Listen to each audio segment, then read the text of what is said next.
Assalamualaikum warahmatullahi wabarakatuh. Alhamdulillah wassalatu wassalamu ala man la nabiyya ba'dah wa ala alihi wa ashabihi wa man wala wala hawla wala quwata illa billah. Hadirin para jamaah, mari dibuka terlebih dahulu dengan membaca basmalah. Bismillahirrahmanirrahim. Alhamdulillah, bersyukur dan memuji Allah atas nikmat-nikmat yang diberikan, utama nikmat iman, nikmat kesempatan, kesehatan, sehingga bisa memenuhi yang diperintah Allah dengan menjalani yang fardu maupun yang sunnah, utamanya ibadah salat subuh berjamaah. Semoga diiringi hidayah taufik Allah subhanahu wa ta'ala.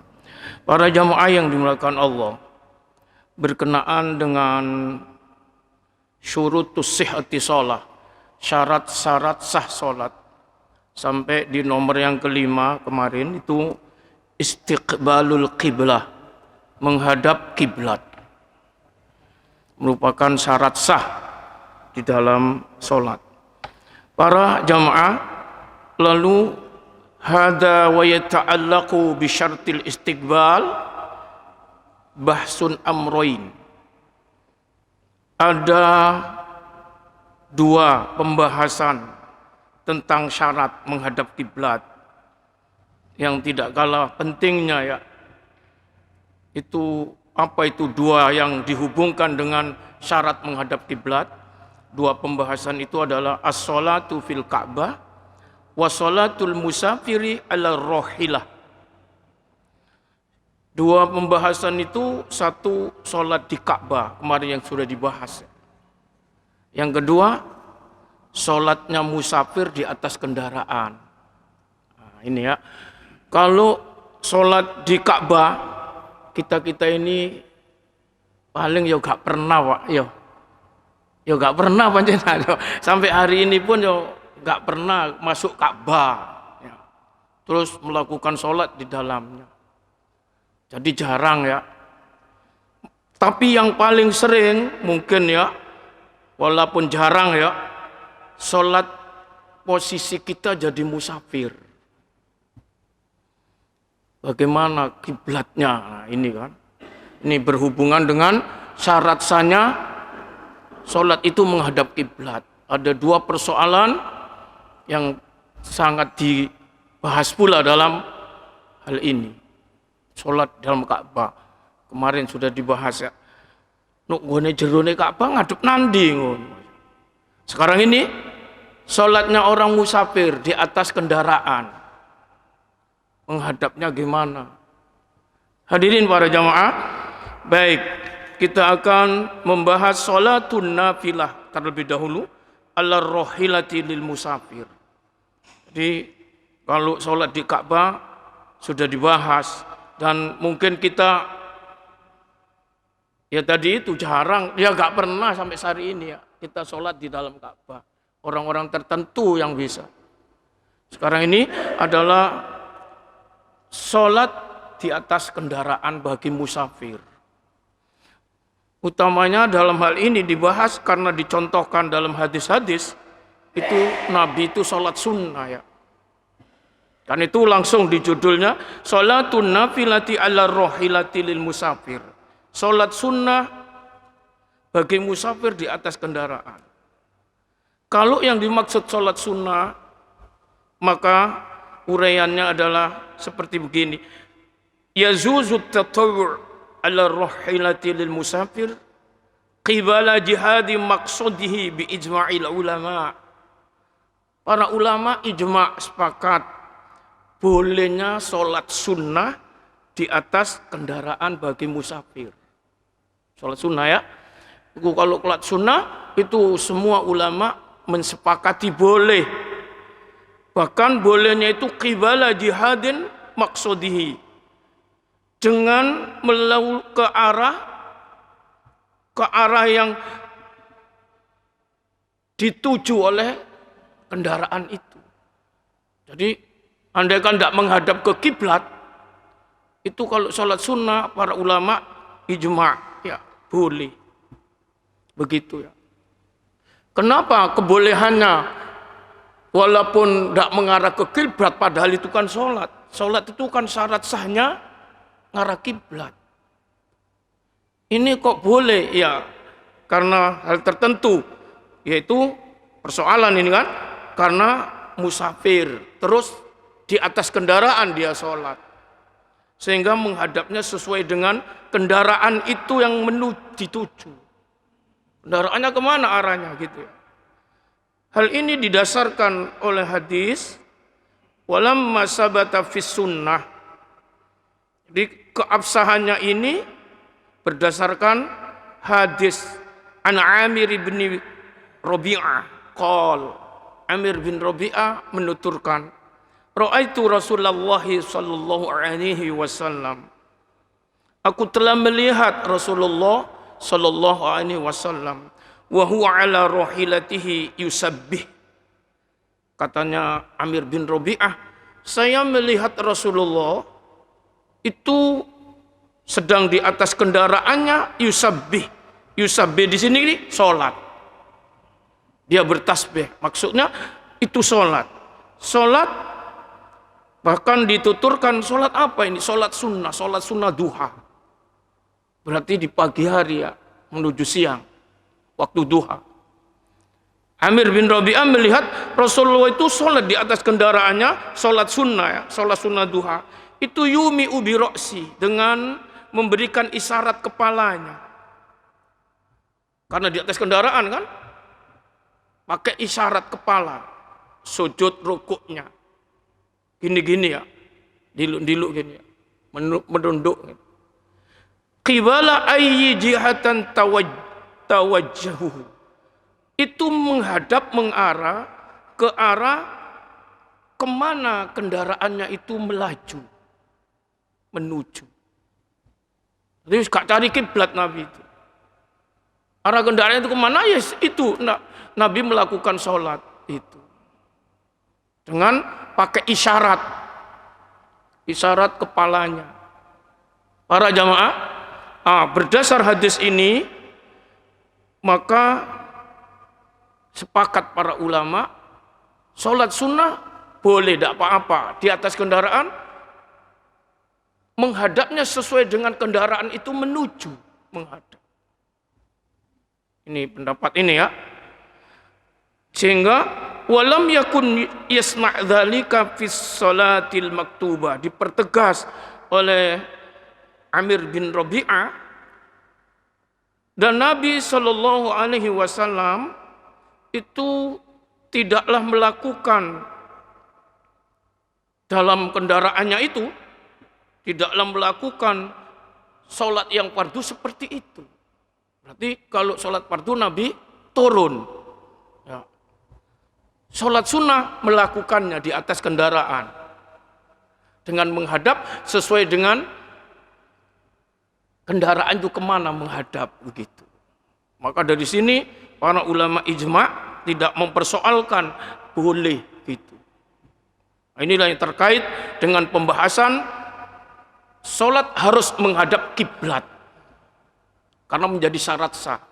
Lalu bagaimana kalau di atas kendaraan? Nah, ini para jamaah, berdasar hadis ini hadis muttafaqun alaih.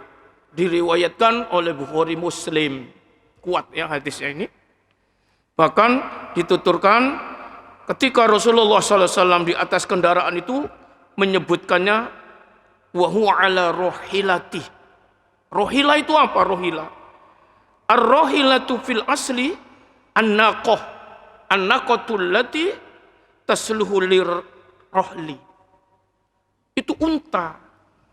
Rohila itu unta. Naqah itu unta ya. Unta yang memang pantas dan layak untuk ditunggangi sebagai orang bepergian, untuk berkendaraan. Wal muradu, tapi akhirnya rohilata ini, rohila dalam hadis ini, wal muradu kullu hayawan wa illam yakun minal ibil.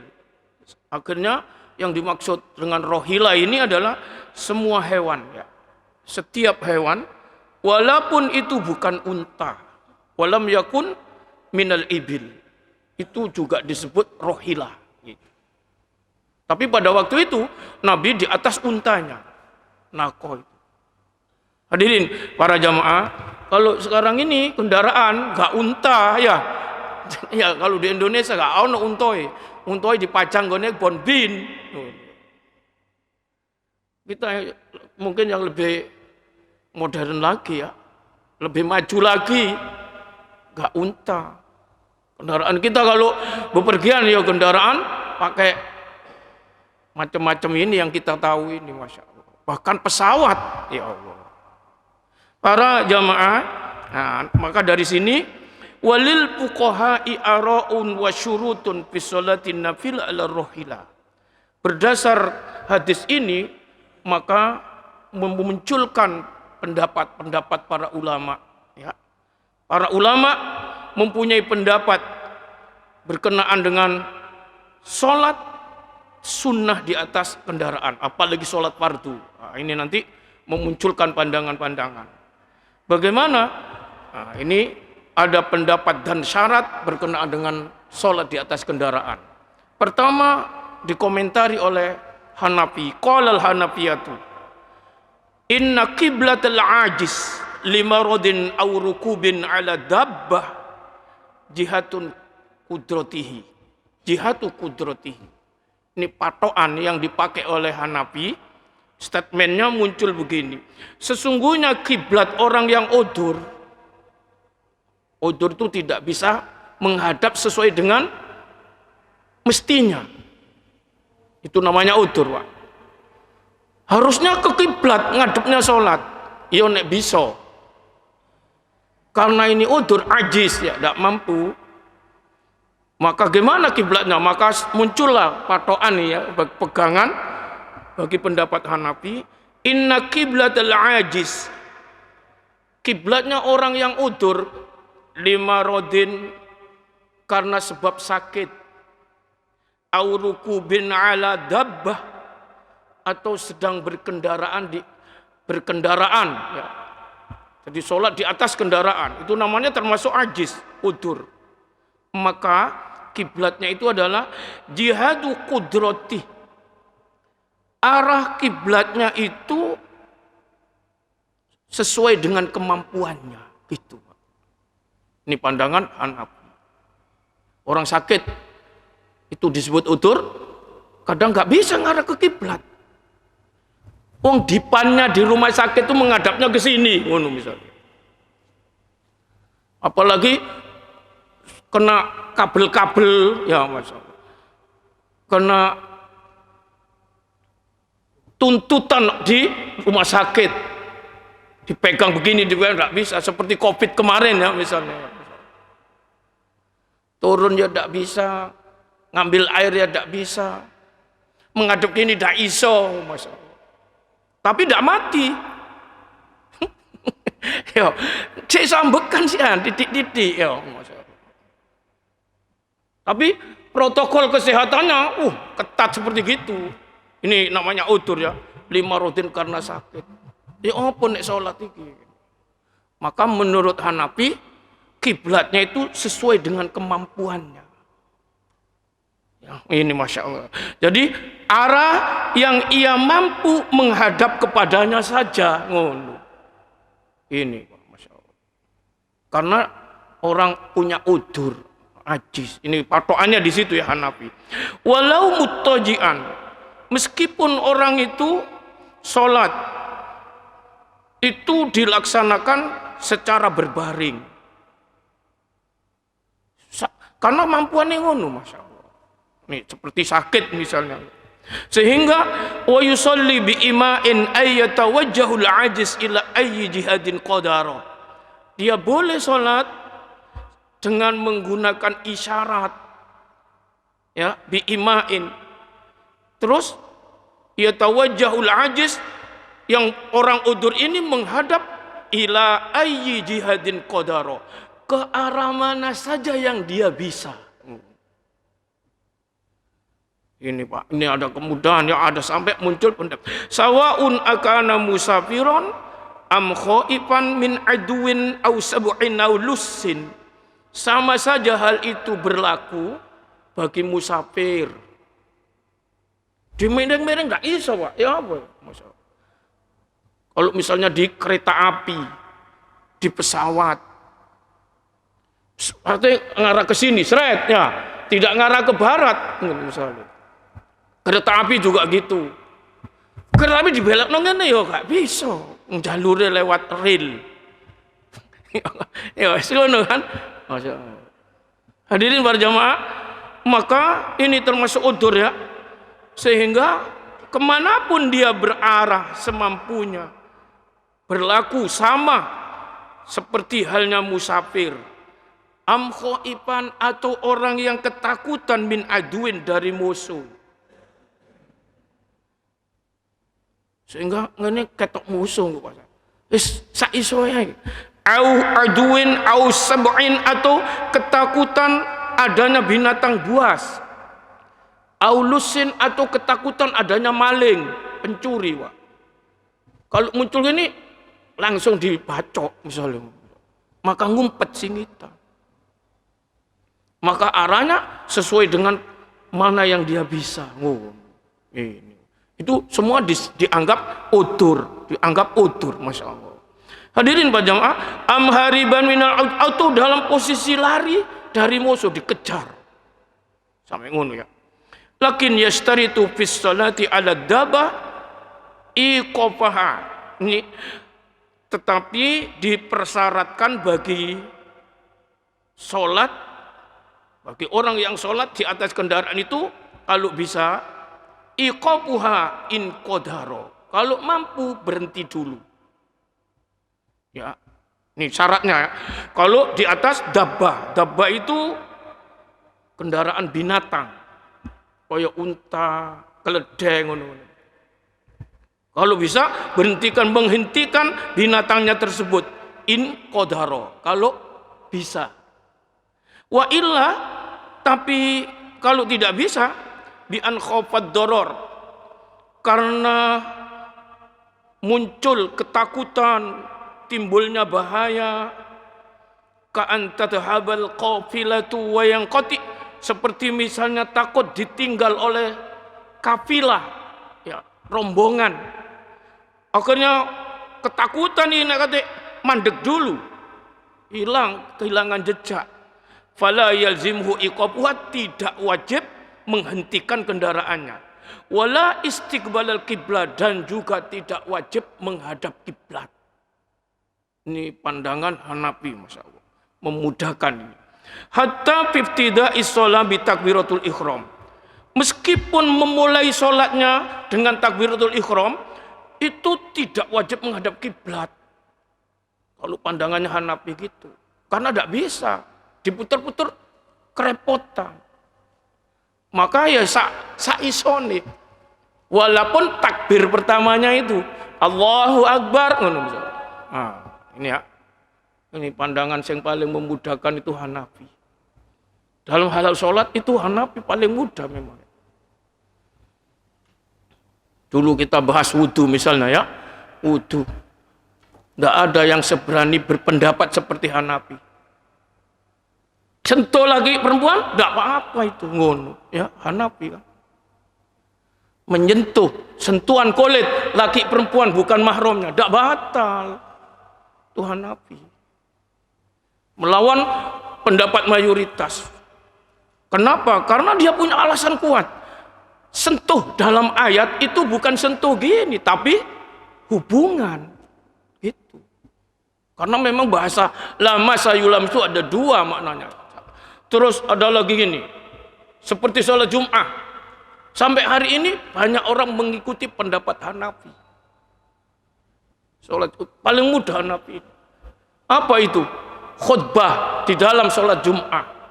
3 madhab harus bahasa Arab. Apalagi Syafi'i.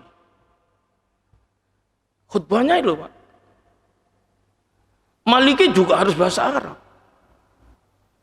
Karena dianggap syarat sahnya sholat kan, sahnya sholat Jum'ah. Nih, kalau sudah masuk syarat sah sholat gak boleh dengan bahasa-bahasa selain bahasa Arab. Itu yang membolehkan sesuai dengan bahasa lokal ya, bahasa apa yang dihadapi, itu pendapatnya Hanafi. Boleh bahasa Indonesia, boleh bahasa Madura, boleh bahasa Jawa, boleh bahasa Sunda, ngono. Khutbah. Ya Allah. Itu memudahkan itu Hanafi. Nanti kalau kita bab sholat itu dibahas seperti gini. Kalau ada masjid dalam satu lokasi, satu RW, itu banyak masjid ngadakan sholat Jumat. Pendapat Maliki tidak sah semua kecuali masjid yang tertua. Masjid baru-baru coret kabeh udah sah Jumatannya ngono ya. Tapi pendapat yang semua dianggap sah itu Hanafi. Sekarang Hanafi semua rupanya ini ya. Ya kan ini. Paling mudah seperti ini juga ini. Tidak ada persyaratan harus takbirnya ngaduk kiblat, ada bagi orang yang udzur ya. Bagi orang yang udzur karena sakit, karena ketakutan dikejar-kejar oleh musuh ya, atau binatang buas, atau takut adanya maling pencuri ngono misalnya ya. Baik takut pada dirinya maupun takut hartanya, sehingga kesulitan untuk mengarah ke arah kiblat. Bahkan atau yang ada di atas kendaraan. Maka apa kemudian sholatnya? Wa yusolli bi ima'in yatawajjahul ajiz ila ayyi jihadin qadaro. Ini ya prinsipnya ya. Maka orang yang berudzur itu boleh mengerjakan sholat kemana saja arah yang dia bisa. Nabi pernah ini tadi kan, ini hadis ini Bukhari Muslim ini tadi ya, berdasar hadis itu kan. Kata Amir bin Rabi'ah, ya Nabi, aku lihat Nabi sholat itu takbir sama dengan isyarat di atas kendaraannya tidak arah kiblat, tapi arah sesuai lajunya kendaraannya. Oh ini ya, masya Allah. Di sini pertama komentarnya siapa ini? Hanafi ya, melihat ini ya. Tadi saya katakan hubungannya dengan syarat-syaratnya sholat hadap kiblat ada dua tadi kan, yaitu sholat di Ka'bah. Karena kiblatnya nggone jero pi, wonge nang jero ya apa? Nah ini. Kita gak pernah ya kan? Sampai hari ini loh gak pernah sholat di dalam Ka'bah atau di atas atapnya ya kan? Gak pernah. Ya paling ya iringane, walaupun sering umroh ya gak pernah di dalamnya. Kalau di luarnya ya harus ngaduk kiblat kan ini kan? Ya. Kalau di dalam ngaduk nanti, itu muncul pandangan-pandangan kan. Sekarang ini yang mungkin sering kita lakukan kondisi safar, jadi musafir. Bahkan tadi disebut udzur itu beragam ya, masya Allah. Mungkin sakit dan sebagainya. Hadirin para jamaah. Kemudian wal jais was salatun naflu was sunanul muakkadah illa sunnatul fajri. Salat yang boleh ini ya, salat yang boleh menurut komentarnya Hanafi masian ya ini, itu adalah salat sunnah yang di atas kendaraan lebih-lebih ya, karena contohnya Nabi salat sunnah tadi kan. Nabi itu salat sunnah duha tadi. Salat yang boleh dikerjakan di atas kendaraan itu huwa salatun nafl, salat sunnah. Wa sunanul muakkadah, bahkan juga sunnah-sunnah yang paling kuat. Sekalipun salat sunnah yang kuat-kuat itu illa sunnatul fajri, kecuali salat sunnah fajar. Tadi ini ya, salat sunnah fajar sebelum subuh ini tadi. Sebelum qomat subuh itu sunat fajar namanya ya. Kecuali itu gak boleh di atas kendaraan, harus turun. Kalau sunnah yang fajar saja gak boleh di atas kendaraan, berarti sholat fardu lebih-lebih ngono ya. Ini komentarnya Hanafi. Fala tajuzu salatul fardi wal wajib bi anwa'ihi kal witri wal manduri wa salatil janazah. Oleh karena itu tidak boleh mengerjakan sholat fardu 5 waktu ya, Terus sholat wajib dengan macam-macamnya, hubungannya dengan sholat wajib yang dianggap wajib. Kal witri, seperti sholat witir menurut Hanafi itu wajib ya. Wal mandur, sholat dinadarkan, sholat nadar. Terus wasolatil janazah, sholat mayit janazah. Sholat janazah itu banyak orang berpersepsi dianggap sholat sunnah, bukan, itu sholat fardu ya.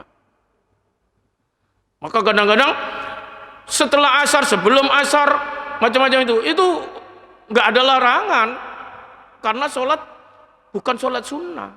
Sholat jenazah itu, sholat mayit itu sholat fardu. Cuma fardunya fardu kifayah ya. Ada orang bertanya, bagaimana Pak, sudah sholat asar terus nyolati mayit, nggak mau kan? Itu nggak perlu ditanyakan sebenarnya. Karena apa? Karena yang dilarang itu sholat sunnah. Setelah asar, setelah subuh. Sholat mayit itu bukan sholat sunnah. Maka di sini, menurut komentarnya ulama-ulama di kalangan Hanafi, tidak boleh mengerjakan sholat fardu, sholat yang wajib, sholat nadar, sholat jenazah. Itu tidak boleh dikerjakan di atas kendaraan. La yazuzu dhalik ala dabati bila udrin. Jadi hal itu kalau tidak urgen betul, tidak ada udur sama sekali ya, itu tidak boleh mengerjakannya di atas kendaraan bila udrin ya, tanpa ada udur. Kalau udur mungkin, ya. Li adamil haraj, karena udur itu, ini kalau tidak ada udur, karena tidak ada kesulitan, tidak boleh mengerjakannya di atas kendaraan. Sehingga mengarah tidak arah ke kiblat, tidak boleh. Kecuali tadi kaidahnya ajiz ya, karena udur gitu ya. Wan nafila tazuzu lil muqimi raqib kharijal misri lima safatin yazuzul qasru fiha wa hiya, ini ditunjukkan ya. Salat sunnah ya yang dibolehkan bagi orang yang mukimi raqib, terus mengendarai kendaraan keluar kota itu dengan jarak 5 safatin yazuzul qasru, dengan jarak yang sholat qasar sudah dibolehkan. Itu namanya safar namanya.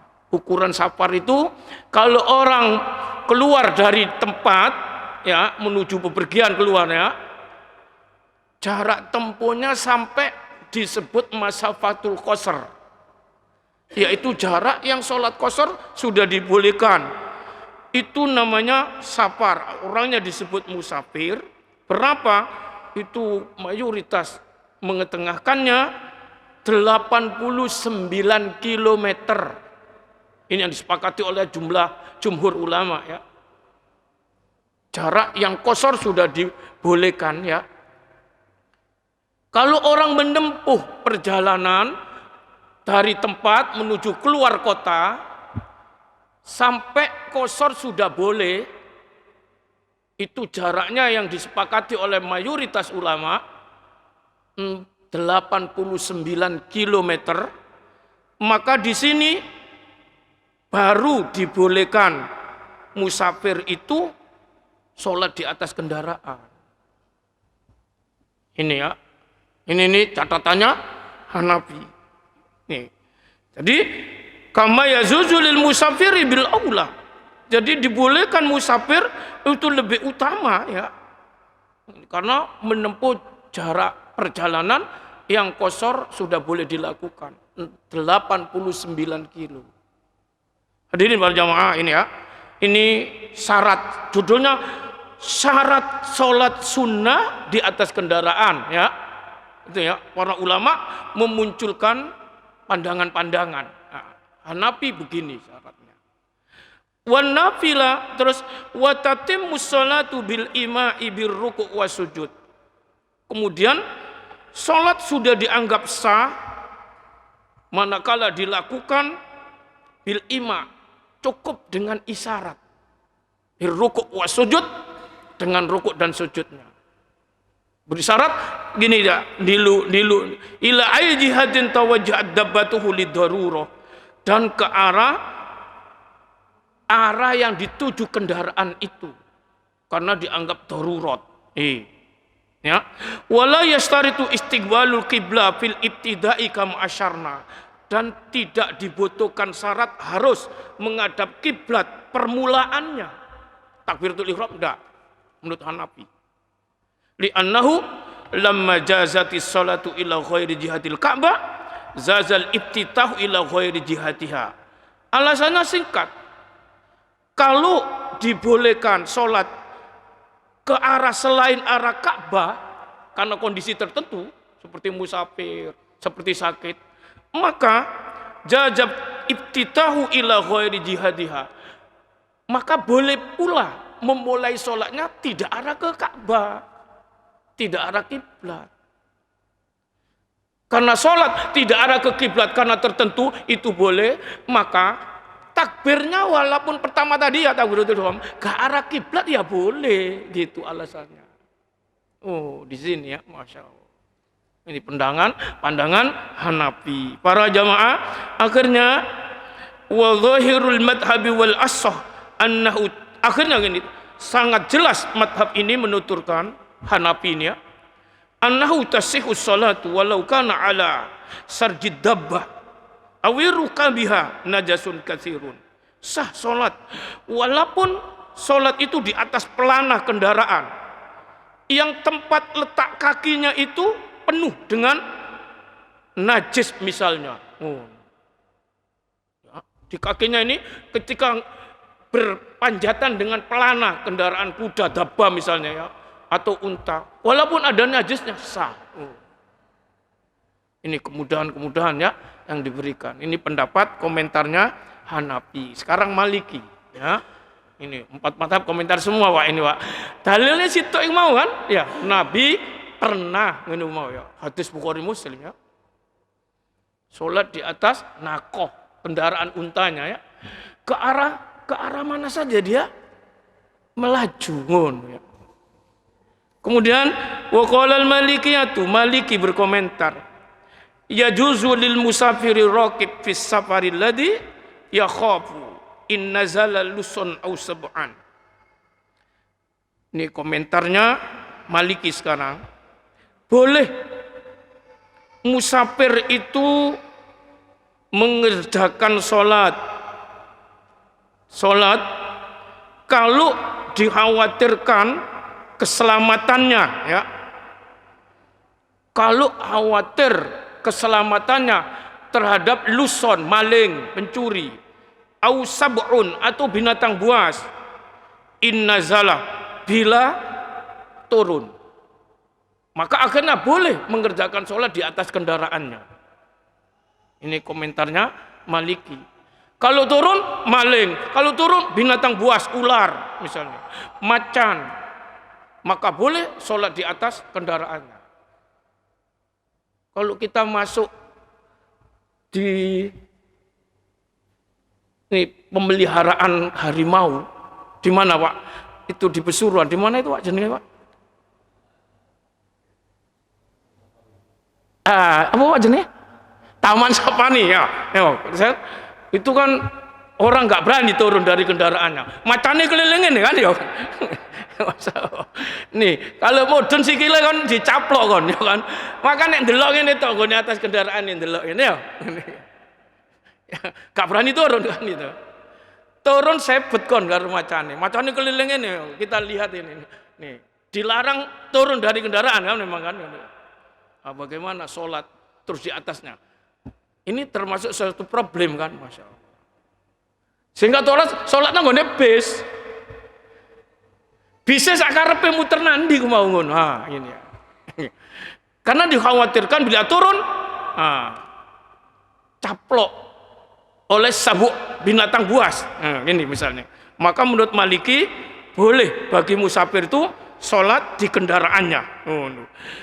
Ayyatanaffalu bis sholati walau bi witrin. Ketika itu orang boleh sholat sunnah walaupun sholat witir ala dabbah, itu di atas kendaraannya, ila kiblatin wa ghairiha bihasbil ittijah, apakah dia menghadap kiblat atau tidak sesuai dengan kendaraannya tadi. Ngadep kiblat iya, gak ngadep kiblat iya, boleh. Walaupun ini meskipun arah binatang itu ada dilakukannya di atas tempat yang duduk, ya apalagi gitu dan lain-lainnya. Wa yusalli fihi mutarabbi'an, kalau dia ada tempat duduk di atas kendaraannya itu, maka dianjurkan menurut Maliki sholat dengan murabba'an, yaitu bersila segi 4, Pak. Kalau ada tempat duduknya. Hadirin para jamaah, waraqibu yusalli bil ima. Orang yang mengendarai kendaraan itu sholat bil ima dengan isyarat. Fayumi'u birruku' wasujud. Dengan mengisyaratkan isyarat rukuk dan sujudnya itu, wa yaj'alus sujuda akhfadu minar ruku', menjadikan sujudnya lebih rendah dari rukuknya. Wala yatakallamu wala yaltafit, tidak boleh bicara dan tolah-toleh arah sini arah tidak boleh. Wala yasirtu tuharatul ardi, dan juga tidak dituntut syarat di tanahnya harus suci. Yang dikendarai tadi itu harus suci. Walaupun di bawahnya ada kotoran-kotoran, gak masalah. Ini ya, ini komentarnya Maliki. Kemudian Maliki memberikan persyaratan bolehnya sholat sunnah sehingga dianggap sah bagi musafir itu syaratnya gini. 1, ayakuna safaru tawilan, perjalanan safarnya itu panjang. Panjangnya seperti pendapatnya Hanafi tadi 89 kilo minimal ya. Kalau perjalanannya cuma 2 kilo udah oleh ya, Masya Allah ya. Terus fala yatanaffadul asi bisafarihi, selain itu safarnya itu safar yang dibolehkan oleh syariat, tidak maksiat. Di safarnya itu perginya bukan karena maksiat, tapi yang oleh syariat dibolehkan. Kunjung sana family, safar umroh, itu kan semua disyariatkan. Tapi nek safar untuk main di Jakarta, sejeng ya. Main apa kon? Iku maksiat, gak oleh ngono ya. Main sepak bola apa?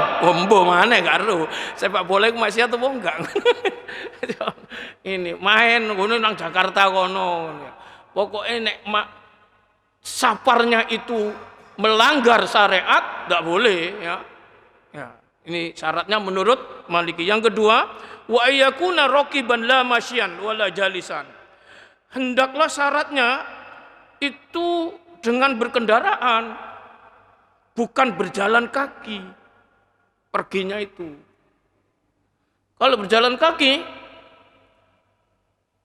harus ngadep kiblat, Pak, ya kan? Karena sangat bisa, ya. Ini urusannya ini ngadep kiblatnya ini ya, masa judulnya kan. Safar boleh di atas kendaraan dengan arah kiblat mana saja. Syaratnya safarnya panjangnya minimal sesuai jarak Masjidil Qatar tadi 89 kilo. Ya. Yang kedua, safarnya ini berkendaraan bukan berjalan. Kalau jalan kaki walaupun panjang tidak boleh nggak menghadap kiblat, harus ngadep kiblat nek sholat. Ya, tidak ada kesulitan ngadep kiblat. Kalau berjalan ya ini syaratnya adalah berkendaraan ya, bukan berjalan. Lebih-lebih juga tidak duduk. Ammar raqib fis safina fayusalli ilal kiblat. Ada berkendaraan tapi kendaraannya itu kapal laut. Safina itu namanya kapal laut. Kalau tayyarah itu kapal terbang ya. Ini kapal laut. Kalau kapal laut itu harus ngadep kiblat gitu. Tidak boleh menghadap seperti hadapnya kapal ngono ya. Harus cari kiblat. Karena sangat gampang laut itu diginikan. Beda ambek kereta, rel, gak iso digenekno ya. Nih, kalau laut gampang ya. Laut kan luas seperti ngono ya. Maka kalau di Safina, di laut atau di kapal ya atau perahu itu sholatnya harus ke kiblat. Nggak boleh sesuai dengan arahnya kapal. Ngono. Fa in daratis safina istadaro. Kalau kapalnya itu berbalik, orangnya harus berbalik mengarah ke kiblat. Tetap ke kiblat. Ini komentarnya Maliki. Yang ketiga, wa ayyakuna raqibud dabba, dan mengendarai kendaraan yang berupa binatang hewan itu adalah min himar, keledai, au bigol, au pars kuda, au bair unta. Jadi gak sembarangan kendaraan ya, gak sembarangan hewan yang ditunggangi. Terus la sapinatan au rojilun. Jadi tidak boleh kendaraan itu kapal atau orang yang berjalan kaki. Ini syaratnya. Yang keempat, wa ayyakuna rukubuhu laha 'alal wajhil mu'tad. Dan kendaraannya itu biasa dilakukan ya.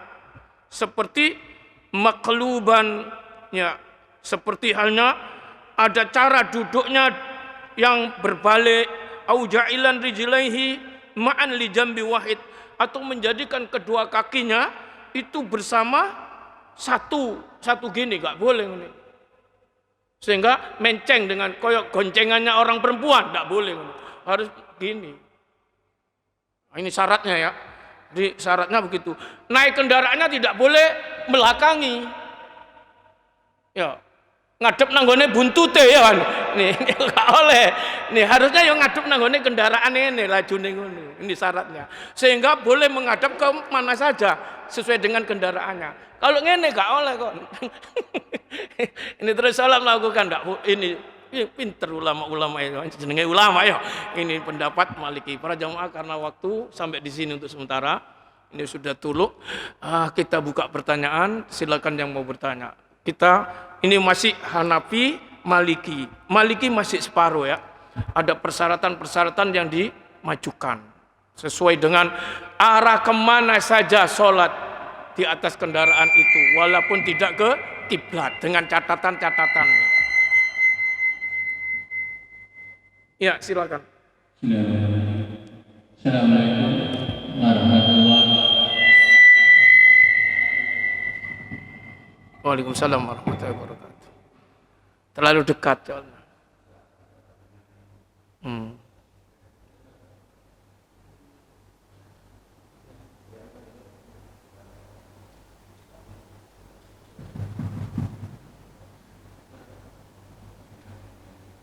Ya. Silakan.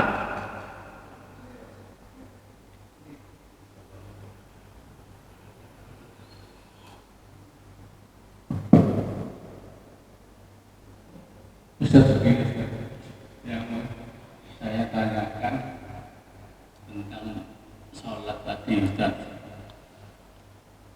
Sholat memang tidak bisa kita sholat di dalam Ka'bah itu, Ustaz. Seandainya bisa, kita bebas menghadapnya atau gimana, Ustaz? Atau kalau di atas itu sholatnya gimana, Ustaz? Iya. Juga bebas. Baik. Iya. Terima kasih, Ustaz. Kemarin sudah dibahas panjang lebar ya berkenaan sholat di atas atau di dalam Ka'bah ya. Ada dua riwayat hadis. Ulangi lagi nih ya. Kemarin nggak ikut ya? Nggak ikut kemarin. Atau lupa ingat Ustaz. ini sorry. Sekali lagi, Ustaz. Barangkali nanti ikut Jokowi, Ustaz. Ya, jangan. Sudah satu pembahasan sholat di dalam Ka'bah ya. Ada dua riwayat. Yang pertama, Nabi itu, ini dari Ibnu Umar. Ibnu Umar itu bertanya kepada Bilal, hal shollan Nabi sallallahu alaihi wasallam fil Ka'bah. Apakah betul Nabi sholat di dalam Ka'bah? Itu Bilal menjawab, na'am, iya. Rok'ataini bainas saritaini an yasarika idza dakhalta. Sebelah kiri kalau kamu masuk di situ Nabi itu sholat. Berarti ngadep nanti. Itu yo, pintu Ka'bah dibuka, Nabi masuk.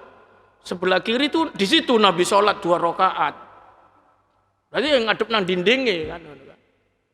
Dinding dari dasar ini pendapat mengatakan Ngadep kemana? Sholat itu madhab Syafi'i mengatakan ngadep ke binaiha, bangunannya itu, temboknya itu. Ngadep senggene ya, sak karepe ngono ya. Aul ngadep ila turobiha, ke tanahnya. Ngadep ke tanahnya ini. Asal tidak ke atas ngene ngadepe. Ndangak ngene jangan. Menghadap ke bangunannya itu, ya, temboknya kan ngadep sini boleh, atau ngadep ke tanahnya, kalau sudah di dalam. Berdasar hadis ini, ya. Kemudian ada lagi hadis Ibnu Abbas menurut Indal Bukhari wa ghairihi dan yang lainnya, annahu sallallahu alaihi wasallam kabbara fil bait wa lam yusalli fi. Nabi itu cuma bertakbir di dalam Ka'bah itu. Wa lam yusalli, tidak sholat. Ini Ibnu Abbas, tadi Ibnu Umar ya. Ibnu Umar mengatakan karena Bilal ikut kan masuk, iya sholat 2 rakaat malah jelas. Tapi kata Ibnu Abbas, beda dengan Ibnu Umar tadi, Nabi itu tidak sholat, cuma takbir. Ibnu Abbas itu dengar Allahu Akbar ngono tok. Terus hadis riwayat ini di mana Ibnu Abbas beda dengan Ibnu Umar. Ibnu Umar itu nyanding, Ibnu Abbas itu jauh, Pak. Nah, kalau Ka'bah itu berapa meter tuh, pojok kono dek iku, hanya dengar takbirnya Allahu Akbar ngono. Sehingga dianggap oleh Ibnu Abbas tidak sholat, hanya takbir. Ternyata dianalisa dalam riwayat ini, itu dalam kegelapan karena pintu Ka'bah ditutup. Sehingga Ibnu Abbas tidak bisa melihat Rasulullah, dengar suaranya tok, Allahu Akbar. Kalau Ibnu Umar itu tadi dekat, Bilal ya, gandeng. Sehingga sampai bisa bercerita Rasulullah itu sholat 2 rakaat. Ini ya, ada sepertinya melihat ini ada kontras ya mengenai 2 riwayat ini. Maka dari 2 riwayat yang berbeda ini, jumhur ulama berpegangan annahu idza ta'aradul musabbit wan nafyi quddimal musabbit. Jika berlawanan antara ada dan tidak, ada sholat dan tidak sholat, ya kan, berlawanan kan. Bila sampai ada 2 dalil yang berlawanan, ada dan tidak, maka usul fikih ini yang dipakai oleh ulama-ulama jumhur, quddimal musabbit, dikedepankan yang ada. Berarti menang yang ada. Berarti Nabi ya sholat, ngono lho Pak ya. Nabi sholat di dalam Ka'bah. Ini pegangannya jumhur. Sehingga sholat di dalam Ka'bah itu boleh akhirnya ngono ya. Boleh. Ngadepnya kemana ini pertanyaannya tadi? Ke semua bangunannya. Ya. Atau ke tanahnya. Oh. Ini ya. Tanahnya ke bawahnya ini, kalau sudah di dalam. Lalu bagaimana sholat di atasnya? Ala sat'iha, ada pendapat-pendapat ya, sholat di atasnya itu. Kalau Hanafi membolehkan, tidak apa-apa, sholat di atas itu. Tapi pendapat yang lain seperti Maliki, nih, itu tidak boleh. Nih. Kalau Hanafi boleh hanya makro ya, sah sholat di atas Ka'bah itu. Sholat di atas Ka'bah ngadewe nanti terusan. Pembangunan ini gone nisor. Ya. Ya, kaluan tadi ngadep ke tembok-tembok ngono kan? Ya, ngono. Karena di dalam. Lah nek no dukure ngene, ngadepe nanti terusan. Nah, ini, makanya gini, menurut Hanafi sholat di atas, di dalam ya boleh, di atas boleh, cuma di atas itu makro. Kenapa? Li isaatil adab, kurang sopan ya, bistilaihi alaiha. Ka'bahnya di atasnya dia diduduk ngono, diincak-incak ngono ya, Masya Allah. Gak punya adab ngono ya. Wa tarkul ta'dhimil matlubilha, dan dia meninggalkan untuk harusnya menghormati kebesaran Ka'bah itu. Maka dia sah tapi makruh kalau sholat di atas. Kemudian pendapat-pendapat yang lain Maliki, wah boleh bahas mana lah ya. Iya, simpulannya ini mau ya. Ya, simpulannya sholat di dalam Ka'bah itu ada. Walaupun ada dua riwayat yang berbeda ya kan. Maka kaidah usul fikihnya ini quddimal musbit 'ala nafi. Dikedepankan adanya daripada tidak ada. Menang yang berpendapat ada. Karena ada dua riwayat, ini ada, ini tidak ada. Tetap ada. Sehingga tadi itu bagaimana menghadapnya? Para ulama menghadapnya di semua penjuru. Ngono ya. Masya Allah. Di tembok itu yang ada. Ngono ya. Ngono Pak. Wis ya. Wis. Monggo Pak nggih.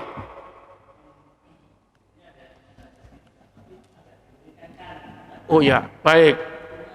Nah, kemarin ada judulnya Al-Ijtihadu fil Kiblat. Harus berupaya, usaha ngarah kiblat. Usahanya apa? Bertanya, pakai teknologi, pakai ngono mau ya. Diupayakan mengarah kiblat nek iso ya lurus. Ya, sekarang ini teknologi canggih, ada kompas. Bahkan menurut ilmu falak, ilmu hisab, ada namanya bayang-bayang kiblat. Itu muncul cuma 2 waktu dalam setahunnya. Dalam setahunnya itu 2 waktu itu bulan Mei, Juli, tanggal tua. Sehingga kalau di Indonesia itu MUI mengumumkan ini bayang-bayang kiblat. Kenapa? Karena matahari itu di atas Ka'bah persis. Sehingga ini bisa ditarik.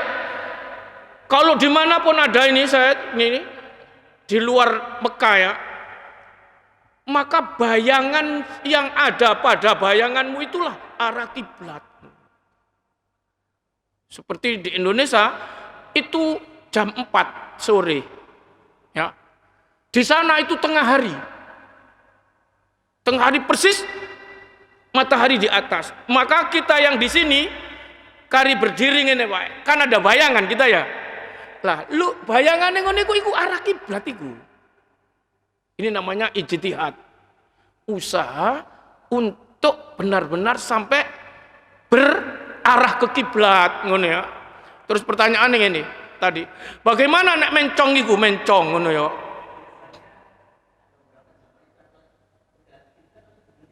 Iya, anak saya ngono. Kanan sedikit ngono. Ya mungkin ngene. Orang ini gak yakin dengan arah kiblat yang ada di masjid itu. Sehingga sholatnya untuk miring ini deh kan. Nih, menurutnya dia ini kiblat belum diarahkan ini. Belum diluruskan. Hukumnya gimana? Keyakinannya mau kan ya? Ini hukumnya semua ini sah. Karena gini. Ini hadis yang memudahkan ke arah kiblat itu dengan harus persis ke sana. Itu hadis Nabi itu. Bainal masyriq wal maghrib kiblat. Ketika Rasulullah berdiri, kiblatnya kan bisa di sana. Madinah itu utara kanan. Madinah itu masyarakat selatan ya kan? Nabi itu kan dulu besar. Bainal masyriq wal maghrib kiblat. Kalau kamu berdiri di antara timur dan barat itu kiblat.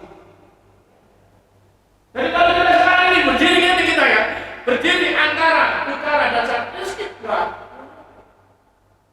Maka dari sini itu cukup bisa mengalir, walaupun belum persis. Kita nggak tahu Indonesia itu arahnya dari sana. Berdiri pakai garis ini, sehingga Al-Falah itu sampai hari ini nggak dipugar. Ya.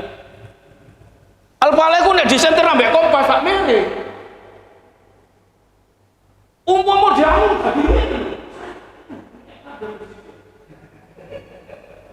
Karena masjid itu membocorkan dengan magang ya. Ini kan ini ngomongin. Itu ada di sana. Maka semua air gunakan dari pokoknya. Tapi kalau saya nggak kasar terus ya.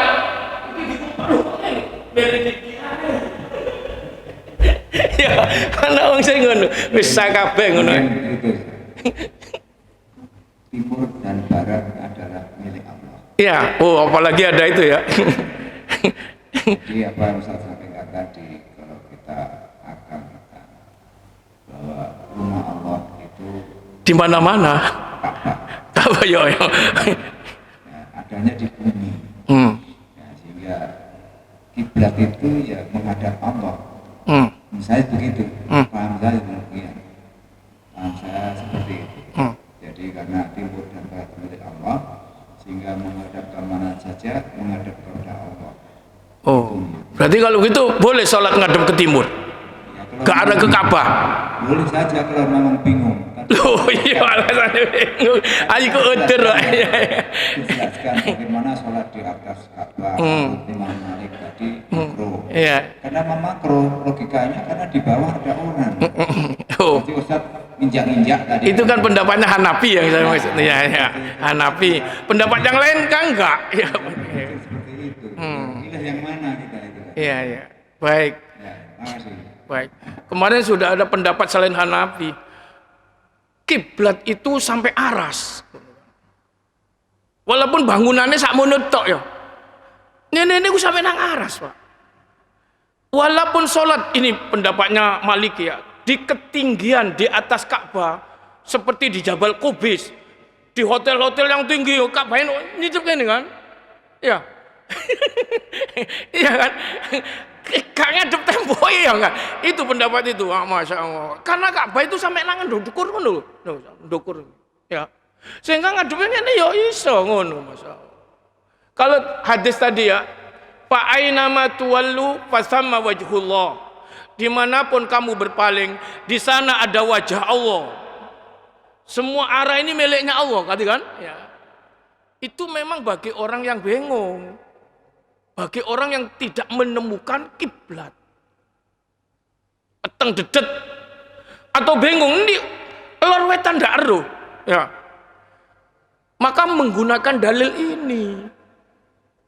Diyakini siki paling kiblat. Padahal jare wong sing enggak bingung, keliru Pak sampean ngono kan. Ya. Nah, kalau ketika sholat tidak ada yang membenarkan, sholat aja diyakini. Karena arah semua itu miliknya, oh dalil itu dipakai panjenengan. Fa aina ma tuwallu fasamma wajhullah. Dimanapun kamu berpaling, di sana ada Allah gitu kan. Itu bagi yang kegelapan, tidak tahu arah, bingung ya. Nah, selama belum ada petunjuk dari siapapun yang mengarah, dia boleh mengerjakan sholat kemanapun dia berarah gitu. Tapi setelah assalamualaikum Pak, sampean salah Pak. Itu timur Pak sampean.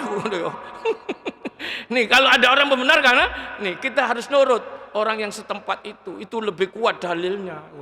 Karena orang setempat, kita yang pendatang bingung. Sampean tahu, istri saya dan teman-teman, kalau kesini nih Pak, ini dikira ngaduk ngetan masjid ini. Masuk di sini bingung saya. Masjid ini dikira ngaduk ngetan. Ini kadung bingung gak iso dianu ya. Sampai hari ini, istri saya kalau ngantar loh Pak, ya. Ini masjid ini ngaduk. Masa saya bingung tahu Mas. Karena jalan ini mutar-mutar ini ya, belok. Ya, tapi harus ngikuti orang yang tidak bingung ya. Jangan berprinsip pesim penting tidak. Ya, maka harus dikuatkan oleh orang yang normal, sehingga orang normal ini kiblatnya kita ikut. Nah, dak ono sing nunjukna iku mau baru diyakini ini kiblat ngono ae. Baik, apalagi wis kene setengah 6 habis waktunya ya. Insyaallah akan jumpa pada berikutnya. Bismillahirrahmanirrahim. Alhamdulillahirabbil alamin. Hamdan yuwafi ni'amahu wa yukafi'u mazida. Ya Rabbana lakal hamdu kama yanbaghi li jalali wajhika wa 'idhim sultanik. Allahumma shalli 'ala Muhammad وعلى آل محمد اللهم انفعنا بما علمتنا وعلمنا ما ينفعنا وارزقنا علما ينفعنا ربنا زدنا علما نافعا ربنا آتنا في الدنيا حسنة وفي الآخرة حسنة وقنا عذاب النار وصلى الله على خير خلقه محمد وآله وأصحابه أجمعين والحمد لله رب العالمين سبحانك اللهم وبحمدك أشهد أن لا ilaha illa anta astaghfiruka wa atubu ilaik. Wassalamualaikum warahmatullahi wabarakatuh.